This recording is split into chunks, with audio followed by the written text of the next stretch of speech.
होती है। मैंने कुमार से पूछा, कुमार हमारे सैनिकों का सर काट के पाकिस्तान ने किया क्या होगा?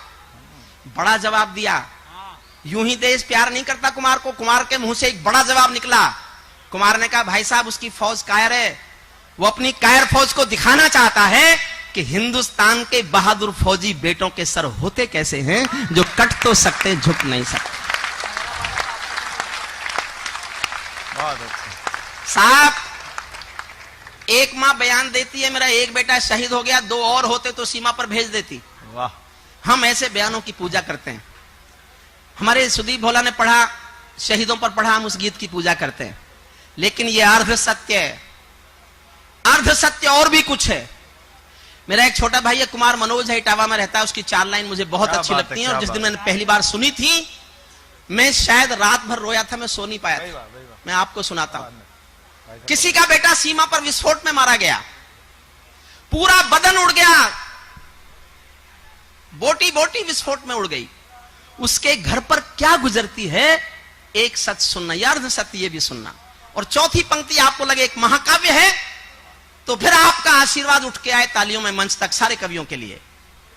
सुख भरपूर गया, किसी का बेटा मारा गया सीमा पर, विस्फोट में उड़ गया पूरा बदन, उसके घर की हालत समझिए। स्वागत है बेटा थोड़ी देर बैठ जाओ, ए बेटा बैठ जाओ। सुख भरपूर गया, मांग का सिंदूर गया, नन्हे नौनिहालों की लंगोटियां चली गई। हाय हाय हाय, वाह वाह। किसानों के बेटे, जिनके बेटे तिरंगे में लिपट कर आते, वो उनके एहसास इस बात को जानते होंगे। सुख भरपूर गया, मांग का सिंदूर गया, नन्हे नौनिहालों की लंगोटियां चली गईं। बाप की दवाई गई, भाई की पढ़ाई गई, छोटी छोटी बेटियों की चोटियां चली गईं। हाय हाय हाय हाय हाय, क्या बात है। बाप की दवाई गई, भाई की पढ़ाई गई। चौथी लाइन पर देखना चाहता हूं कितना प्यार करते हैं आप किसी श्रेष्ठ पंक्ति को। बाप की दवाई गई, भाई की पढ़ाई गई, छोटी छोटी बेटियों की चोटियां चली गईं। ऐसा विस्फोट हुआ जिस्म का पता ही नहीं, पूरे ही जिस्म की बोटियां चली गईं।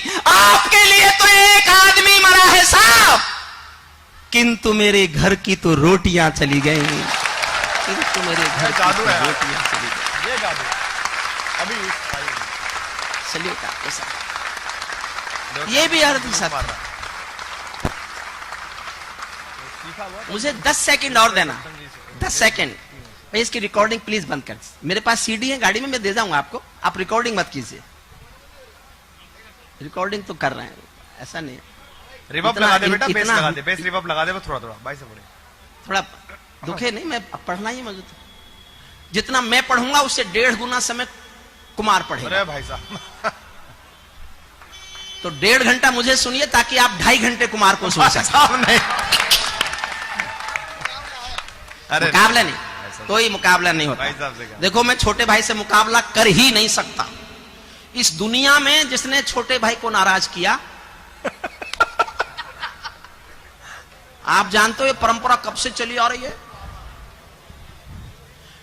बाली ने अपने छोटे भाई सुग्रीव को नाराज किया था। और बात छोड़ो पुराने इतिहास की, प्रमोद महाजन ने भी अपने छोटे भाई को नाराज कर दिया।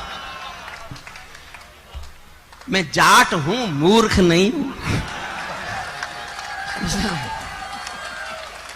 अब ये वही बोल रहे हैं जो मेरे जैसे हैं। 10 सेकंड की बात सुनना और ध्यान से सुनना। एक पिंजरे में पालतू तोता था किसी के पास।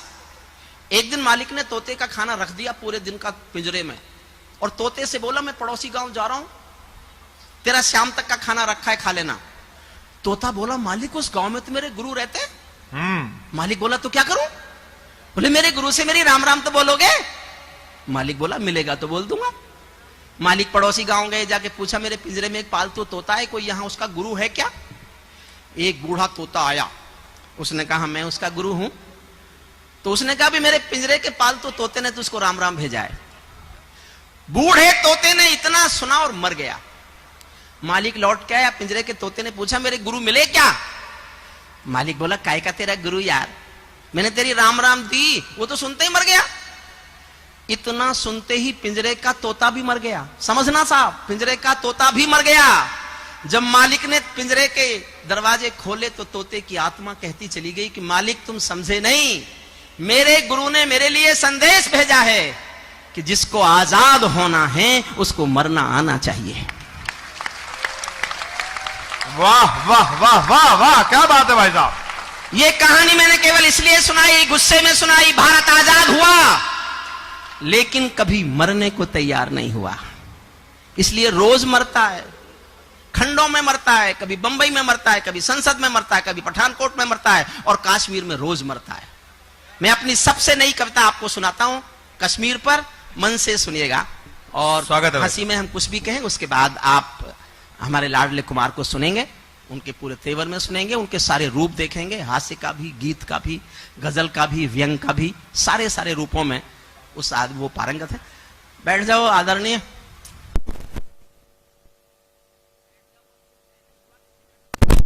क्या अखिलेश बांटेंगे? बहुत अच्छे, बहुत अच्छे, बहुत बढ़िया भाई साहब, क्या बात है। Thank you, God bless. ये पाकिस्तानी का संवेदनशीलता मरी है साहब देश की, और मैं जैन समाज के सामने इसलिए सर झुकाता हूं, अग्रवाल समाज के सामने सर झुकाता हूं। संवेदनशीलता बचाए रखने के प्रयास इनकी संस्कृतियों ने किए। कुमार, एक छोटी सी व्हाट्सएप पे कहानी आई है मेरे पास, 10 सेकंड की कहानी व्हाट्सएप पे आई जी भाई साहब, और मैं थ्रिल हो गया उसको पढ़ के। जी भाई साहब। भेजने वाले को मैं नहीं जानता कौन है, और कहानी केवल इतनी है कि एक साड़ी की दुकान में एक बहुत अमीर महिला एक बड़ी सी कार में महंगी साड़ी पहने हुए आती है और दुकानदार को बोलती है, मुझे एक सस्ती सी साड़ी दिखा दो, मेरी नौकर की बेटी की शादी होने वाली है। यह कोई खास बात नहीं है, हर अमीर महिला यही करती है। खास बात यह है कि उसके 10 मिनट बाद एक बूढ़ी रिक्शा में, एक बुढ़िया फटी हुई साड़ी पहनकर टूटी फूटी रिक्शा में उसी दुकान पर आई और दुकानदार से कहा, मुझे इस दुकान की सबसे महंगी साड़ी दिखा दो, इस दुकान की सबसे महंगी साड़ी दिखा दो, मेरे मालिक की बेटी की शादी होने वाली। वाह वाह वाह भाई साहब, वाह, क्या बात है, क्या बात है, क्या बात है, संवेदनशीलता मरी। क्या बात। तब कविता सुनिएगा। वाह भाई साहब, वाह। ये पाकिस्तानी गालों पर दिल्ली के चांटे होते, गर हमने 2 के बदले में 20 शीश काटे होते, बार बार दुनिया के आगे हम ना शर्मिंदा होते और हमारे सारे सैनिक सीमा पर जिंदा होते। ये कैसा परिवर्तन है खुददारी के आचरणों में, सेना का सम्मान किसका खून नहीं खोलेगा सुन पढ़कर अखबारों में, सिंहों की गर्दन कटवा दी चूहों के दरबारों में, सिंहों की गर्दन कटवा दी चूहों के सिंहों की गर्दन कटवा दी चूहों के दरबारों में। बार बार की गद्दारी को भारत क्यों सह जाता है? और अगली पंक्ति बहुत अच्छी लगे तो बहुत आशीर्वाद देना, मुझे बहुत आशीर्वाद देना। मैं जितना जोश में पढ़ूं उसी जोश में सुनना। बार बार की गद्दारी को भारत क्यों सह जाता है? ज्यादा संयम भी दुनिया में कायरता कहलाता है। बहुत अच्छे भाई साहब। ज्यादा संयम भी दुनिया में, ज्यादा संयम भी दुनिया में कायरता कहलाता है। हमने 68 साल खो दिए श्वेत कपोत उड़ाने में, खूनी पंजों के गिद्धों को गायत्री समझाने में, भैंस के आगे बीन बजाना बहुत हो चुका बंद करो, खुद से कटवाना बहुत हो चुका बंद करो, नाक फनी पर बेला चंपा कभी नहीं खिलने वाले, पत्थर की आंखों में आंसू कभी नहीं मिलने वाले। पत्थर की और जोश मांगता हूं, पत्थर की आंखों में आंसू कभी नहीं मिलने वाले। बंदूकों की गोली का उत्तर सद्भाव नहीं होता, हत्यारों के लिए हिंसा का प्रस्ताव नहीं होता, कोई विषधर कभी शांति के बीज नहीं बो सकता है, और भेड़िया शाकाहारी कभी नहीं हो सकता है, और भेड़िया शाकाहारी कभी नहीं हो सकता है। जब सिंहों की राजसभा में गीदड़ गाने लगते हैं, क्या बात है, तो हाथी के मुंह के गन्ने चूहे खाने लगते हैं। पीपल छाया मांग रहा है यूं की करके पेड़ों से। मोदी जी बिना बुलाए चाय पीने पहुंच गए नवाज शरीफ साहब के यहां। मेरी समझ में नहीं आया कि क्या हो गया इनको। और जब 125 करोड़ का मुल्क और उस मुल्क का नेता एक 20 करोड़ के मुल्क के सामने बिना बुलाए पहुंच जाए तो कवि क्या लिखेगा, सुनना। पीपल छाया मांग रहा है यूं की करके पेड़ों से, जैसे कोई शेर सुरक्षा मांग रहा हो भेड़ों से। क्या बात है, जैसे कोई शेर सुरक्षा मांग रहा हो भेड़ों से, जैसे कोई मोती खोजे झीलों की गहराई में। 68 एक पंक्ति में गा रहा हूं, 68 साल भारत पाकिस्तान के 68 साल के रिश्ते मैंने एक पंक्ति में लिखे हैं, वाह। और आपको लगे इस एक पंक्ति के सिवा भारत पाकिस्तान का कोई इतिहास नहीं है, तो मुझे बताना कि आपने मेरी पंक्ति को स्वीकार किया है। पीपल छाया मांग रहा है जैसे कोई शेर सुरक्षा मांग रहा हो भेड़ों से, जैसे कोई मोती खोजे झीलों की गहराई में, हम कस्तूरी खोज रहे हैं उल्लू की परछाई में। हम कस्तूरी, वाह वाह वाह वाह वाह वाह, हम कस्तूरी खोज रहे हैं, हम कस्तूरी खोज रहे हैं उल्लू की परछाई में। रावलपिंडी वालों को सपने में काल दिखाओ तो, भारत माता की आंखों का डोरा लाल दिखाओ तो, दिल्ली वालों ठोकर मारो दुनिया के हथकंडों पर, इजराइल से जीना सीखो अपने ही भुजदंडों पर। इजराइल से। अभी बिलावल साहब का एक बयान आया, बिलावल को जानते हैं आप? पाकिस्तान का राहुल गांधी, उसका एक बयान आया साहब, आपने सुना होगा, मुझे पूरा कश्मीर चाहिए इंच इंच। अरे मैंने कहा कहां से दें, पूरा तो हमारे पास भी नहीं है, लेकिन मैंने खबर भेजी। और आपको अपने सम्मान की, आत्म स्वाभिमान की खबर लगे तो पीटना, बजाना नहीं, पीटना, जी भर के पीटना, आपके स्वाभिमान के लिए बोल रहा हूं। मैंने कहा बिलावल तू जानता है तो किससे बात कर रहा है? ये हिंदुस्तान है, हिंदुस्तान में यूपी भी है, यूपी में बड़ौत भी है, यहां के लोग रेल में खिड़की के पास वाली अपनी सीट भी किसी को नहीं देते।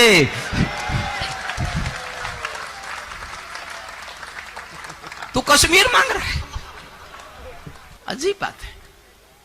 रावलपिंडी वालों को सपने में काल दिखाओ तो, भारत माता की आंखों के डोरे लाल दिखाओ तो, दिल्ली वालों ठोकर मारो दुनिया के हथकंडों पर, इजराइल से जीना सीखो अपने ही भुजदंडों पर। भारत माता का बंटवारा है जिनकी अभिलाषा में, वे समझेंगे अर्जुन के गांडीव धर्म की भाषा में। मैंने 39 साल कानून पढ़ाया है साहब, मैं 39 साल ये भाषा नहीं बोला जो आज बोलने जा रहा हूं। कुमार, ये भाषा मेरी आपने भी नहीं सुनी, मंच के शायद सुदीप भोला के अलावा किसी ने भाषा नहीं सुनी। भाई साहब, और अगर बड़ौत की मेरी उस जनता ने जिसके प्यार से मैं कवि बना, अगर मेरा साथ दिया, हौसला दिया, हिम्मत दी, तो मैं ये भाषा हिंदुस्तान के प्रधानमंत्री के सामने सीना तान के गाना चाहता हूं, बोलना चाहता हूं, चीखना चाहता हूं, चिल्लाना चाहता हूं, 4 लाइन सुनना। आपको लगे कि ये कहने का वक्त आ गया है तो मुझे बहुत ताकत से समर्थन करना, मैं हिंदुस्तान के प्रधान के सामने सीना तान के ये भाषा बोलना चाहता हूं, गाना चाहता हूं। भारत माता का बंटवारा है जिनकी अभिलाषा में, वे समझेंगे अर्जुन के गांडीव धर्म की भाषा में। फूल अमन के कभी नहीं खिलते कायर पर पार्टी में, नेहरू जी के श्वेत कबूतर मरे पड़े हैं घाटी में। दिल्ली वालों अपने मन को बुद्ध करो या क्रुद्ध करो, कश्मीर को दान करो या गद्दारों से युद्ध करो। जिंदाबाद। खेल कर रखे, अरे दोनों ही डाल दे। वाह भाई साहब, वाह भाई साहब, वाह भाई साहब, वाह भाई साहब, वाह भाई साहब, वाह भाई साहब, जादू है भाई साहब। सैल्यूट करता हूं आपको, सर झुका के अभिवादन करता हूं आपका। आपका ये प्यार मेरी ताकत बनेगी, और मैं दावा करता हूं, मैं वादा करता हूं कि मैं हिंदुस्तान के किसी सिंहासन से कभी कोई समझौता नहीं करूंगा। जो उचित लगेगा वो लिखने की हिम्मत करता रहूंगा, हमेशा हिम्मत करता रहूंगा। भारत माता का बंटवारा है जिनकी अभिलाषा में, वे समझेंगे अर्जुन के गांडीव धर्म की भाषा में। फूल अमन के कभी नहीं खिलते कायर पर पार्टी में, नेहरू जी के श्वेत कबूतर मरे पड़े हैं घाटी में। दिल्ली वालों अपने मन को बुद्ध करो या क्रुद्ध करो, कश्मीर को दान करो या गद्दारों से युद्ध करो। जेल भरे क्यों बैठे हैं हम आदमखोर दरिंदों से, आजादी का दिल घायल है जिनके गोरख धंधों से। घाटी में आतंकवाद के कारक बने हुए हैं जो, बच्चों की मुस्कानों के संहारक बने हुए हैं जो, उन जहरीले नागों को भी दूध पिलाती है दिल्ली, मेहमानों जैसी बिरयानी चिकन खिलाती है दिल्ली। उन जहरीले नागों को भी दूध पिलाती है दिल्ली, मेहमानों जैसी बिरयानी चिकन खिलाती है दिल्ली। बुद्धिजीवियों को ये भाषा अखबारी लग सकती है। क्या बात इस देश है? में मुझे बुद्धिजीवियों से बहुत डर लगता है। जानते हो बुद्धिजीवी कौन है? औरों का तो मुझे नहीं पता, लेकिन 350 का पता है। 350 ये 350 वो हैं जो बंबई के विस्फोटों के हत्यारे याकूब मेनन की फांसी रुकवाने के लिए रात के 3 बजे सुप्रीम कोर्ट का दरवाजा खटखटा रहे थे। 350 दस्तखत के याकूब को फांसी मत दो, वो बुद्धिजीवी हैं इस देश के।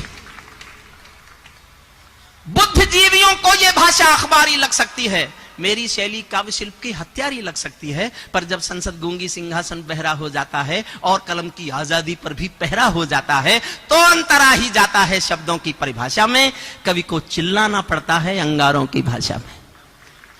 कश्मीर में एक विदेशी देश दिखाई देता है। मैंने रो रो कर लिखा साहब, मैं जानना चाहता हूं आप में से किसी की पलकें गीली होती हैं कि नहीं होती। कश्मीर में एक विदेशी देश दिखाई देता है, संविधान को ठुकराता प्रवेश दिखाई देता है। वे घाटी में भारत के झंडों को रोज जलाते हैं, सेना पर हमला करते हैं, खूनी फाग मनाते हैं। हम दिल्ली की खामोशी पर शर्मिंदा रह जाते हैं, भारत मुर्दाबाद बोलकर वे जिंदा रह जाते हैं। क्या बात है भाई साहब, वाह वाह, क्या हिम्मत है। सही बात है।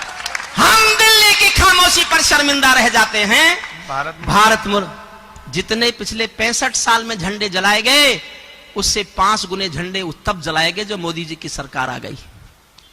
ये कैसे बहादुर, जो इनसे कोई डरता ही नहीं है। कुमार 2 पंक्ति पढ़ रहा हूं, किसी ने नहीं सुनी, पहली बार पढ़ रहा हूं आज। स्वागत है भाई साहब। माफ करना मुझे, मैंने बहुत गुस्से में लिख दी। हम दिल्ली की खामोशी पर शर्मिंदा रह जाते हैं, भारत मुर्दाबाद बोलकर वे जिंदा रह जाते हैं।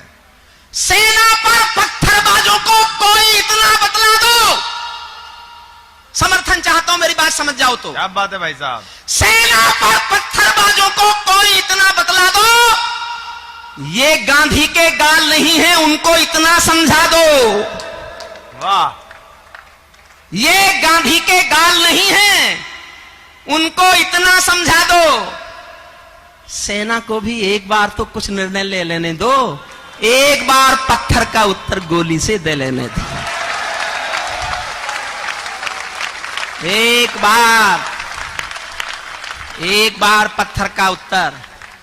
और कुछ पंक्तियां पढ़ता हूं मैं, फिर देखना चाहता हूं मेरा पढ़ने में जोश ज्यादा है या आपका सुनने में जोश ज्यादा है। जब चौराहों पर हत्यारे महिमा मंडित होते हो, एक आतंकवादी मारा जाएगा और 70 दिन तक कर्फ्यू लगाएंगे आप, उसकी याद में जुलूस निकलेंगे।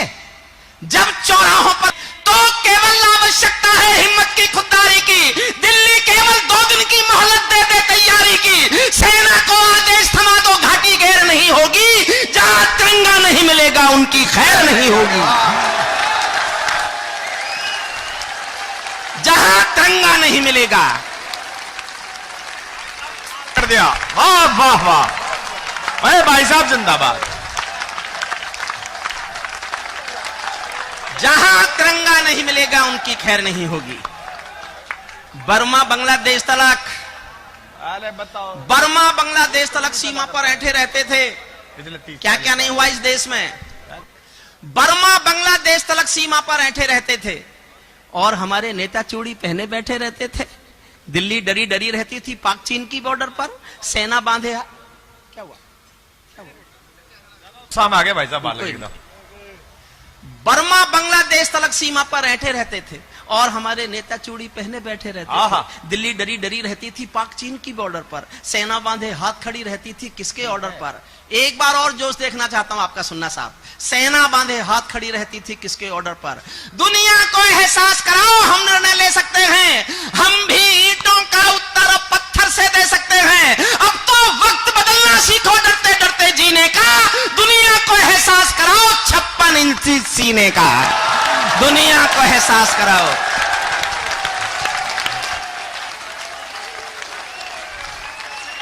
दुनिया को एहसास कराओ 56 इंची सीने का। सैनिक अपने प्राण गंवाकर देश बड़ा कर जाता है।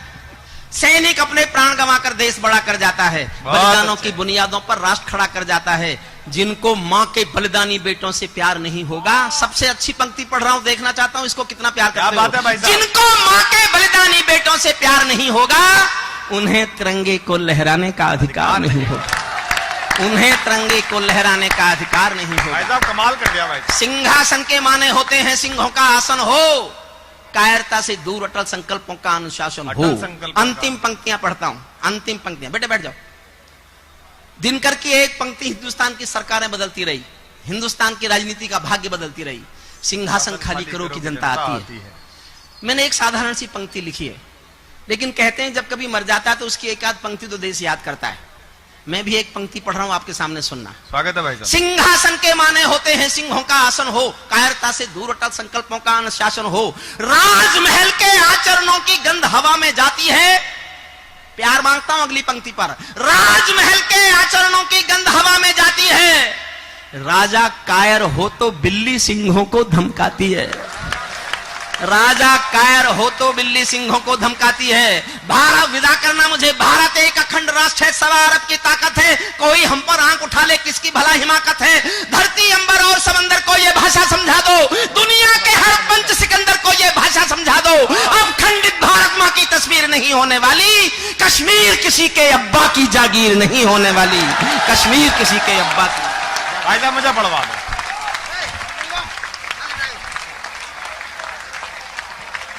बैठ जाओ बैठ जाओ बैठो।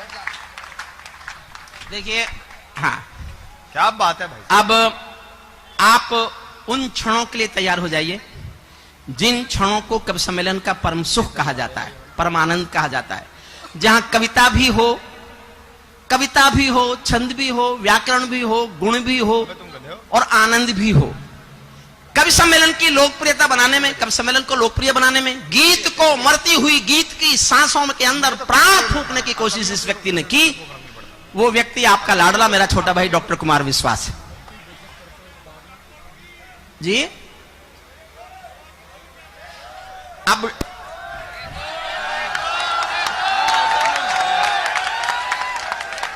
भाई साहब सुनाओ। देखो भाई, तुम तो ना बिगड़े ना सुधरे, ऐसे ही हैं, ऐसे ही कर रहे हो जैसे पहले करते थे। अच्छा, एक छोटी सी कविता में करगिल।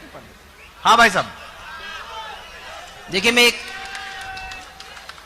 याद होगा, मैं एक बार यहां सबसे पहले प्रद्युमन जैन ने यहां बुलाया था।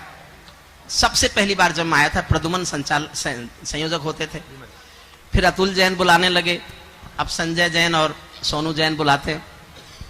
दिनेश क्या हुआ? आ रहा है अभी। मैं एक अपने जीवन की सबसे अच्छी कविता सुनाता, और एक बार एक कवि सम्मेलन इसलिए नहीं हुआ था, सारे कवि आ चुके थे। उसी दिन यहां के पड़ोस के किसी गांव के किसी बेटे का पार्थिव शरीर तिरंगे में लिपटकर करगिल से आया था, और हम सब वापस आंखों में आंसू भर के चले गए थे। आपके समाज ने कार्यक्रम नहीं किया था, वो हमें साल याद है। मैं करगिल के शहीदों की याद में एक केवल 4 मिनट की कविता सुनाता हूं। मेरे पास कविता के नाम पर वो सबसे अच्छी कविता है। भाई साहब सब बैठे, सब बैठे जी।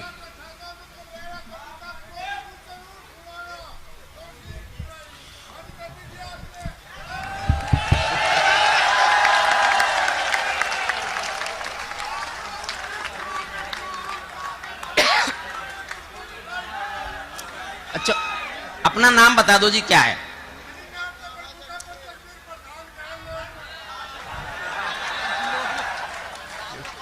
मेरे जैसे ही हो ना? क्या बात है भाई। नाम तो प्रभु का, अपन लोग जगदीश प्रधान का है।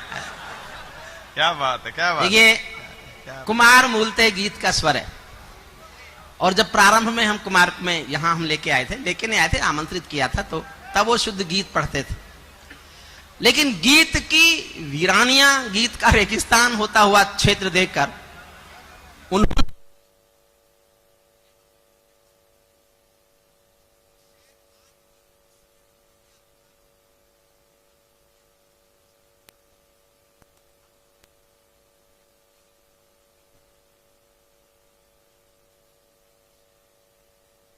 को सुना। ये मेरे लिए बहुत सुखद क्षण है।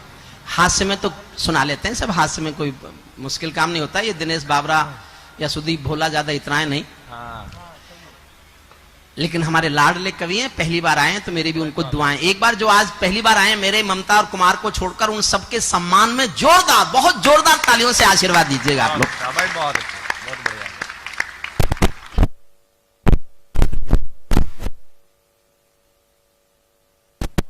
शहीद हुए, मेरठ का कैप्टन मनोज तलवार भी शहीद हुए थे। उनका पार्थिव शरीर जिस दिन मेरठ आया था, मैं उनकी शव यात्रा में शामिल हुआ। बहुत पीछे, मीलों लंबी शव यात्रा थी, बहुत पीछे था। वहां मैंने एक छोटी सी कविता लिखी, वो आप सुन लीजिए। स्वागत है भाई साहब। उस कविता से पहले 4 लाइन आपको वो सुनाता हूं जो मेरी नहीं है।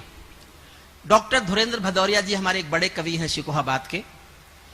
मैंने ये 4 लाइन अपनी कविता लिखने के बाद सुनी। अगर मैंने पहले सुन ली होती तो अपनी कविता लिखता नहीं, क्योंकि मेरी पूरी कविता से 4 लाइन ज्यादा अच्छी है। मैं इन 4 लाइन के सम्मान में अपनी कविता सुनाऊंगा। केवल 5 मिनट की, 4.5 मिनट की कविता है। इसको सुन लीजिए और फिर मानसिक रूप से तैयार होइए। हम उस आज के कवि सम्मेलन के युग का शिखर पुरुष कुमार विश्वास है, हरिओम पवार नहीं है। इसलिए मुझे इसमें कोई मेरा अहम नहीं टूटता, मेरे अहम को कोई चोट नहीं लगती। अगर मेरा छोटा भाई मुझसे अधिक लोकप्रिय हो जाए और मुझसे अधिक जनता के दिलों पर राज करने लगे तो मुझे चोट क्यों लगनी चाहिए? क्यों लगनी चाहिए? मुझे खुशी होती है, मुझे खुशी है, मैं खुश होता हूं। बस मैं आज ये कहने आया हूं बड़ौत कि कुमार विश्वास को भी ये विश्वास हो कि उनका बड़ा भाई अपने छोटे भाइयों को बहुत प्यार करता है। उसके मन में घृणा किसी के प्रति जरा भी जेलस तो जीवन में ना कभी थी और ना कभी हो सकती है। मैं इसीलिए हरिओम पवार हूं। 4 लाइन सुनाता हूं। किसी का पार्थिव शरीर आया सैनिक का। हेमराज की चर्चा की। हेमराज की मां का हमने गाजियाबाद में सम्मान किया था। आप आश्चर्य करेंगे, हेमराज की मां ने अपने सम्मान समारोह में अपना घूंघट नहीं उठाया। मैंने हाथ जोड़े 5 मिनट तक कि माता जी हम आपके साथ फोटो खिंचाना चाहते हैं, आप थोड़ा सा घूंघट पीछे कर दीजिए ताकि आपका चेहरा दिख जाए। जो हमने धीरे से उन्होंने अनुमति दी, हमने चेहरा घूंघट हटाया तो उनकी आंखों में एकदम आंसू भरे हुए थे, वो फूट पड़े। किसी के बेटे का पार्थिव शरीर आए और सर नहीं आए, उस घर पर क्या गुजरती होगी। ऐसे ही हालात पर 4 पंक्ति लिखी है धुरेंद्र भदौरिया ने। किसी का पार्थिव शरीर आया, अंतिम दर्शन को कपड़ा हटाया तो देखा धड़ पड़ा है, सर नहीं है। सब रोए घर वाले, कहां कटा होगा, कैसे कटा होगा, कहां रह गया होगा, किस हाल में होगा। उस शहीद की बहन कल्पना करती है मेरे भाई का सर कहां होगा। उसकी बहन की कल्पना यह कि उसका भाई भुलक्कड़ था, हर चीज भूल जाता था। तो क्या कल्पना की है 4 लाइन में सुनना। और चौथी पंक्ति आपके दिल में जाके ठक ठक करने लगे तो आपके हाथों की तालियां मंच तक आनी चाहिए। क्या बात है। दादी का दुलार भूला, बहन कल्पना करती है कहां मेरे भाई का सर। सुनिए, दादी का दुलार भूला, बाबुल का प्यार भूला, मोतियों की माला मेरी आज तक ना लाया है। होली वाले रंग भूला, दीपों की उमंग भूला, राखी का त्योहार बार बार बिसराया है। भाभी मेरा भैया तो जन्म से भुलक्कड़ था, आज भी उसी आदत को दोहराया है। जाते समय मैया के आशीष लेना भूल गया, आते समय रणथल में शीश भूल आया है। आते समय रणथल में।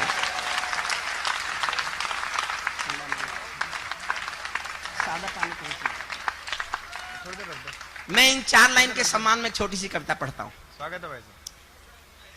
मैं गीतकार नहीं हूं, गीत मेरी विधा नहीं है। और सच मानिए तो मैं आज सच बोलने का मेरा मन कर रहा है बड़ौत में, मैं हिंदी का आदमी नहीं हूं। हिंदी की कविता कोई नहीं होता है। ये कोई बिहार थोड़ा ही है जहां प्रतिबंधित हो गया हो।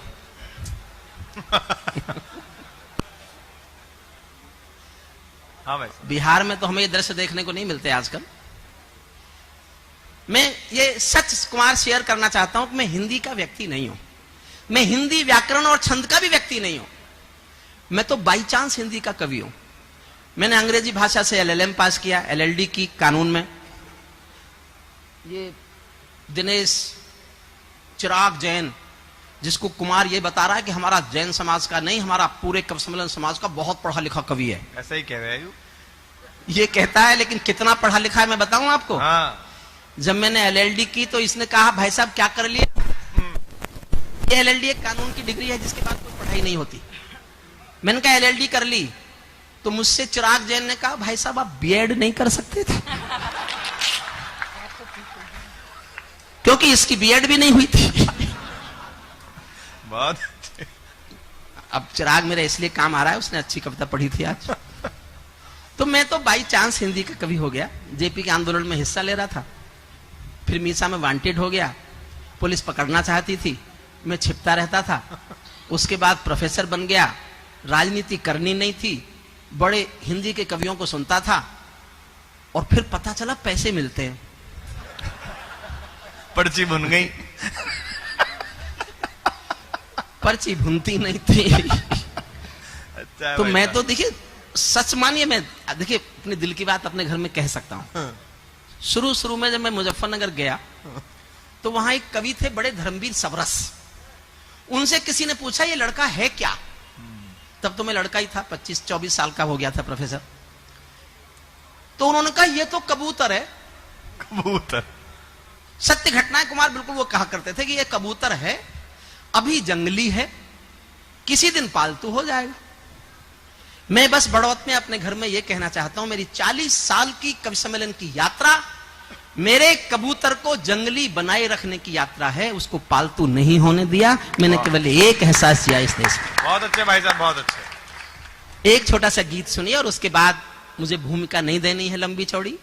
कुमार के बारे में कुछ बोलूंगा तो इतने दिनों में कुमार आपके दिलों में इतना समा गया है कि आपको लगेगा कि जितना मुझे कुमार के बारे में बोलना चाहिए वो सब छोटा रह जाएगा। जिस व्यक्ति का परिचय शब्दों में छोटा हो जाए, जिस व्यक्ति का परिचय शब्दों से बड़ा हो, उसका परिचय देने किसी को आवश्यकता नहीं है। वो आपके दिलों पर राज करने वाला कवि है। मेरे बाद में वो आएंगे, मैं उनको बुलाऊंगा। इस कविता को आप सुन लीजिए, करगिल के शहीदों के नाम। बहुत अच्छी। मैं केशव का 5 जन्म भी गहन मौन में खोया हूं, मैं केशव का 5 जन्म भी गहन मौन में खोया हूं, उन बेटों की याद कहानी।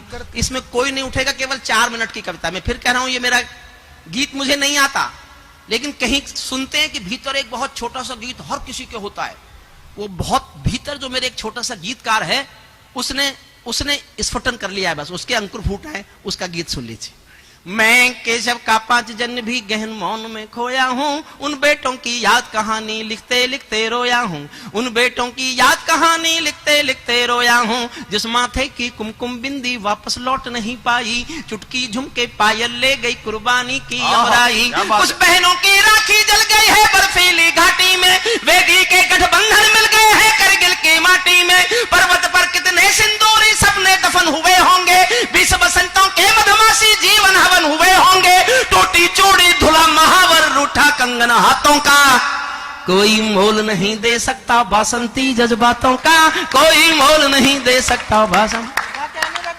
टूटी चूड़ी धुला महावर रूठा कंगन हाथों का, कोई मोल नहीं दे सकता बासंती जज्बातों का, जो पहले पहले चुंबन के बाद नाम पर चला गया। एक पल का एहसास मेरे साथ जीना। जो पहले पहले चुंबन के बाद नाम पर चला गया, नई दुल्हन की सेज छोड़कर युद्ध काम पर चला गया, उनको भी मीठी नींदों की करवट याद रही होगी, उनको भी मीठी नींदों की करवट याद रही होगी, खुशबू में डूबी यादों की सलवट याद रही होगी, खुशबू में डूबी यादों की सलवट याद। और मुझे कोई संकोच नहीं है ये कहने में अपने घर में कि मैं केवल एक पंक्ति का कवि हूं। मैंने जीवन में केवल एक पंक्ति अच्छी लिखी है साहब। मैं दिल की गहराइयों से बोल रहा हूं, कुमार के संचालन में बोल रहा हूं, अपनी बड़ौत की आशीष दादा जनता के सामने बोल रहा हूं। मैंने जीवन में केवल एक पंक्ति अच्छी लिखी है। मुझे दुआएं देना, मुझे बहुत आशीर्वाद देना तालियों से। मैंने ऐसी 2 पंक्तियां और लिख ली तो मैं सीना तान के कहूंगा मैं भी कवि हो गया हूं। अभी नहीं कहता। एक पंक्ति जीवन की सबसे अच्छी बड़ौत के उस कवि सम्मेलन में पढ़ के जा रहा हूं जो मेरे लिए तीर्थ करने के समान है। सुनिए। उनको भी मीठी नींदों की करवट याद रही होगी, खुशबू में डूबी यादों की सलवट याद रही होगी, उन आंखों की 2 बूंदों से सातों सागर हारे हैं, उन आंखों की 2 बूंदों से सातों सागर हारे हैं, जब मेहंदी वाले हाथों ने मंगलसूत्र उतारे हैं, जब मेहंदी वाले हाथों।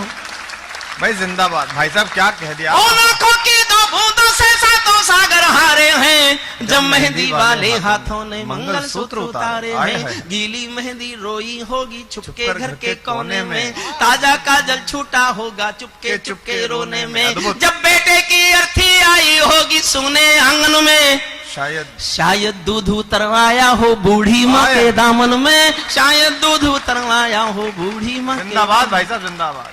वो विधवा पूरी दुनिया का, पूरे संसार में किसी भी मजहब में स्त्री अर्थी को कंधा नहीं देती। पूरी दुनिया में कहीं रिवाज नहीं है।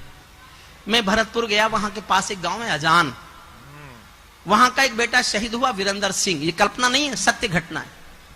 जब उसका पार्थिव शरीर सेना गांव में लेके आई तो उसकी पत्नी ने शादी के दिन के कपड़े पहने और सेना के अफसरों की मर्जी के खिलाफ, गांव के लोगों की मर्जी के खिलाफ उसने अपने पति की अर्थी को शमशान घाट तक कंधा दिया। यह दुनिया की पहली घटना थी जब कोई औरत अर्थी को कंधा दे रही थी। पहली घटना। उसके बाद कुछ घटनाएं घटी हैं उसके बाद, लेकिन ये पहली घटना थी। जो घटना दुनिया में पहली बार घटे वो तो स्वयं में एक महाकाव्य है, उस पर कोई क्या लिखेगा। लेकिन मैंने एक लाइन लिखी है साहब, सहेज देना प्यार से उस लाइन को। जब बेटे की अर्थी आई होगी सोने आंगन में, शायद दूध उतरवाया हो बूढ़ी माँ के दामन में, वो विधवा पूरी दुनिया का बोझा सर ले सकती है, जो अपने पति की अर्थी को भी कंधा दे सकती है, जो अपने पति की अर्थी को भी कंधा दे सकती है। मैं ऐसी हर देवी के चरणों में शीश झुकाता हूँ, इसीलिए मैं कविता को हथियार बनाकर गाता हूँ, इसीलिए मैं कविता को हथियार बनाकर गाता हूँ। जिन बेटों ने पर्वत काटे हैं अपने नाखूनों से, अंतिम केवल 6 लाइन पढ़ता हूँ, सैनिक के शौर्य पर, सैनिक की बहादुरी पर, और ममता जी को उनके पति सेना में बहुत बड़े अधिकारी हैं, मैं उनको समर्पित करता हूं। कविता की अंतिम 6 पंक्तियां सुनो। स्वागत है भाई साहब। जिन बेटों ने पर्वत काटे हैं अपने नाखूनों से, उनकी कोई मांग नहीं है दिल्ली के कानूनों से, उनकी कोई मांग नहीं है दिल्ली के कानूनों से। जो सैनिक सीमा रेखा पर ध्रुव तारा बन जाता है, उस कुर्बानी के दीपक से सूरज भी शर्माता है। गरम दहानों पर तोपों के जो सीने अड़ जाते हैं, उनकी गाथा लिखने को अंबर छोटे पड़ जाते हैं। उनके लिए हिमालय कंधा देने को झुक जाता है, कुछ पल को सागर की लहरों का गर्जन रुक जाता है। उस सैनिक के शव का दर्शन तीर्थ जैसा होता है, चित्र शहीदों का मंदिर की मूरत जैसा होता है, चित्र शहीदों का और जोरदार तालियों के साथ बुलाइए अपने लाल